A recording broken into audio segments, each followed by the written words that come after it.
아마샤의 아들 우시아의 통치에 대한 말씀입니다. 우시아는 유다의 왕이 되어서 무려 52년간을 다스렸습니다. 이 기간은 다윗보다 솔로몬보다도 훨씬 더 긴 기간이었습니다. 하지만 우시아의 52년은 그리 영광스럽지만은 않았습니다. 우시아는 16세에 실권을 잃어버린 아버지 아마샤를 대신하여 왕이 되어 처음 25년은 아마샤와 함께 다스렸습니다. 그리고 마지막 10년은 나병에 걸려 그의 아들 요담과 함께 공동으로 다스렸던 것입니다. 물론 우시아가 처음부터 그랬던 것은 아니었습니다. 우시아는 예루살렘 출신의 어머니 여골리아에 의해 양육됩니다. 여기서 어머니를 소개하고 있는 것은 그의 어머니가 이 우시아의 양육에 영향을 미쳤다는 사실을 보여주고 있습니다. 그리고 우시아는 스가랴 선지자의 가르침을 받아 하나님을 찾고 의지하였으며 하나님은 이런 우시아를 형통케 하셨습니다. 하나님은 우시아로 하여금 블레셋과 암몬과 싸워 승리하여 그들을 지배하게 하셨을 뿐만 아니라 건축과 농업을 발전시키고 그리고 그 무기를 개발하여 군사 강국을 이루게 하셨습니다. 그래서 이전 왕들이 잃어버렸던 주변 나라에 대한 그 지배력을 다시 회복하게 하셨던 것입니다. 그로 인해 이 우시아의 이름은 예굽 변방까지도 그 명성이 자자했다라고 이야기하고 있습니다. 실제로 우시아 왕 때는 다윗 왕과 솔로몬 때의 그 권세와 부귀를 누리었다라고 이야기하고 있습니다. 사랑하는 성도 여러분, 이처럼 하나님은 우리가 하나님을 찾으면 우리를 만나 주십니다. 그리고 하나님 앞에 정직히 행할 때 하나님은 우리를 형통케 하시고 우리가 하는 일을 번성케 하십니다. 우시아가 이런 삶을 살 수 있었던 것은 바로 예루살렘 유다의 어머니였던 여골리아 그리고 또한 그의 스승이요 선지자였던 스가랴의 영향 때문이었습니다. 사랑하는 성도 여러분, 우리도 하나님 앞에서 우리가 형통과 번성의 길을 가기를 원하고 그 하나님을 찾고 하나님 앞에 정직히 행하기 위해서는 무엇보다도 믿음의 동역자들이 필요하다는 사실입니다. 할 수만 있으면 하나님의 말씀으로 나를 권면하고 그리고 나로 하여금 그 길을 걸어갈 수 있도록 격려해주는 이끌어주는 믿음의 동역자가 있어야 한다는 사실이에요. 또 할 수만 있으면 그런 동역자들을 곁에 많이 두어야 돼요. 그저 내가 힘들 때, 내가 외로울 때 내 옆에 있어주는 그런 사람이 아니라 나에게 하나님의 말씀으로 권면해 줄 수 있는 사람, 그리고 나로 하여금 그 길을 갈 수 있도록 나를 격려해 줄 수 있는 사람, 그런 믿음의 동역자, 그런 믿음의 스승이 필요하다는 사실입니다. 금묵자흑이라는 말이 있습니다. 우리 곁에 있는 사람에 의해서 나도 그와 같이 되어질 수밖에 없다라는 것이, 내 주변에 어떤 사람이 있느냐라고 하는 것은 나의 삶뿐만 아니라 나의 신앙생활도 결정한다는 거예요. 내 주변에 원망하고 불평하는 사람이 있으면 처음에는 원망 불평하는 것이 싫었다가도 나중에는 나도 모르게 원망 불평이 나오기 시작해요. 그런데 내 주변에 감사하는 사람, 모든 것이 은혜임을 인정하며 순종하는 사람을 내 마음에, 내 주변에 많이 두게 되면 내가 처음에는 불평을 했다가도 나중에는 감사를 하게 돼요. 모든 것이 은혜임을 인정하고 그 은혜 가운데 거하게 된다는 사실입니다. 따라서 우리는 무엇보다도 내 주변에 이런 사람들을 두셔야 돼요. 아니, 이런 사람들을 찾아가셔요.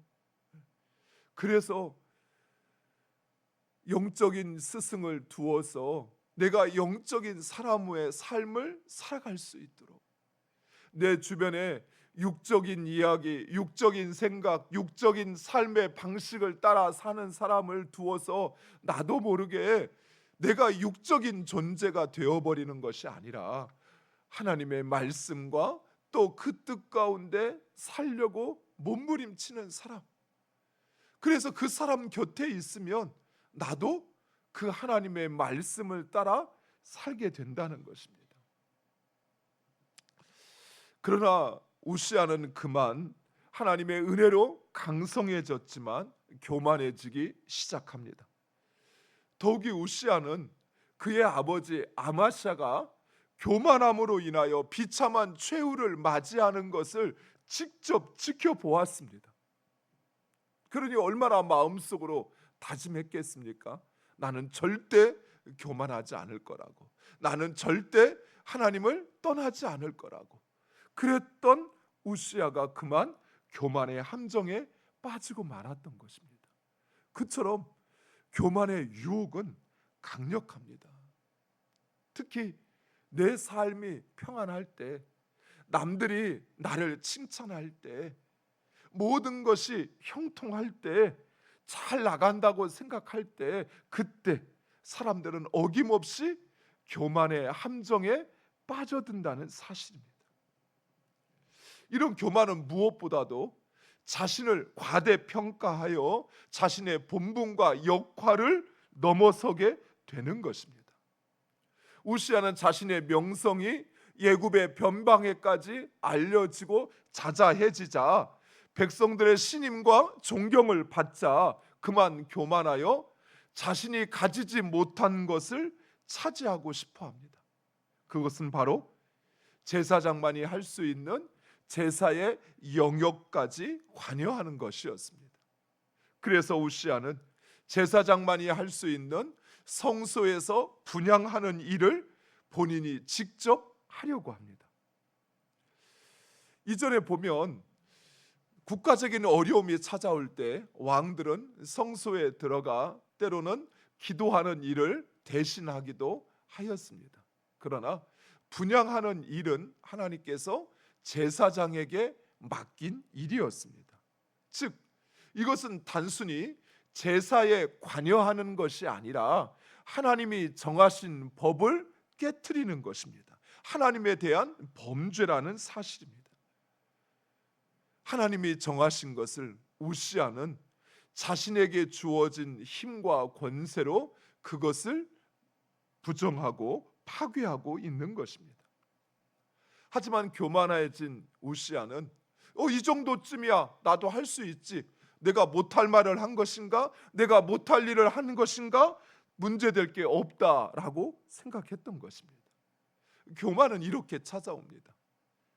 나의 본분이 무엇인지, 내가 해야 할 역할이 무엇인지 그것을 망각하게 하고, 그리고 자신의 그 본분을 넘어선다는 것입니다. 하지만 제사장과 80명의 제사장과 하지만 본문에 보면 제사장 아사랴가 80명의 제사장과 함께 목숨을 걸고 이런 우시아를 제지하려 하자 우시아는 그만 화를 내며 분향하려 합니다. 그 순간 하나님은 우시아의 이마에 나병이 발하여 성전에서 쫓겨날 뿐만 아니라 왕위를 그의 아들에게 물려주어야 하고, 그리고 왕궁에서도 쫓겨나 별궁에서 남은 여생을 나병 환자로 쓸쓸히 살게 됩니다. 이처럼 교만의 결과는 넘어짐이요 패망이라는 사실입니다. 사랑하는 성도 여러분, 여러분은 하나님과 사람들 앞에서 겸손히 여러분의 본분과 역할을 감당하고 있습니까? 또는 2025년 새해를 시작하면서 하나님 앞에서 내가 이렇게 살겠다고 했던 그 마음을 10달이 지나가는 이 시점에 여전히 그 마음을 지키고 있습니까? 내 삶에 하나님의 나라의 지경이 넓어지기를 소원하는 마음 가운데 하나님, 나의 믿음과 나의 복음과 축복의 지경이 넓어지게 하옵소서 간구하였는데 이 간구에 부합한 삶을 살아가고 있습니까? 우리가 계속 이 역대기의 왕들의 살펴보면서 특별히 요아스로부터 아마샤 그리고 우시아에 이르기까지 이처럼 반복되는 배역의 역사를 이 역대기 기자가 소개하고 있는 이유가 있습니다. 이 역대기는 70년간의 바벨론 포로 생활에서 돌아온 귀환한 백성들을 위하여 기록한 것이었습니다. 즉, 이 역대기 기자는 포로에서 귀환한 백성들에게 너희의 마음이 교만하여지지 않도록 그 마음을 지키라 라고 말씀하고 있는 거예요. 너희는 나라를 빼앗기고 너희의 모든 삶의 터전을 빼앗긴 자들이지만 하나님의 은혜로 다시 이곳에 정착하여 살게 되었다는 사실을 잊지 말라는 것이에요. 네가 잘나서 사는 것이 아니라는 거예요. 네가 똑바로 살아서 사는 것이 아니라는 거예요. 오직 하나님의 은혜라는 사실을 잊지 말라는 것입니다. 근데 우리는 자주 이 사실을 망각해요.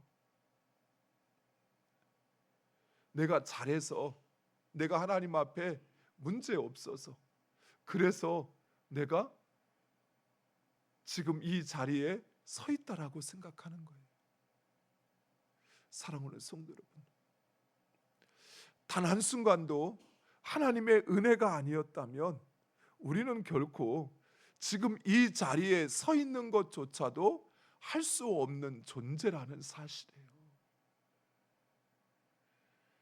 이 땅을 주관하시는 하나님, 나의 삶의 주인이신 하나님, 나의 기업이 되시는 하나님, 그분이 나를, 나의 가정을, 또 내가 살아갈 수 있는 그 힘과 모든 터전을 허락하여 주신 것이 그 은혜.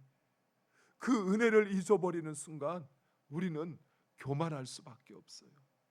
우시아가 자신이 왕이 된 것이 하나님의 은혜인 것을, 자신의 이름이 애굽에까지 알려진 것이 자신이 잘나서도, 자신이 능력이 있어서도 아니요 하나님의 은혜인 것을 망각할 때 그는 교만해졌습니다.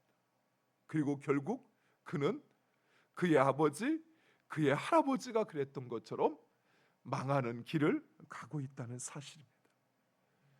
사랑하는 성도 여러분, 여러분의 본분과 여러분에게 주어진 그 역할을 끝까지 충성되게 감당하시기 바랍니다. 그리고 우리를 멸망케 하는 교만으로부터 여러분 자신을, 여러분 마음을 지키시기를 간절히 축원드립니다. 기도하겠습니다.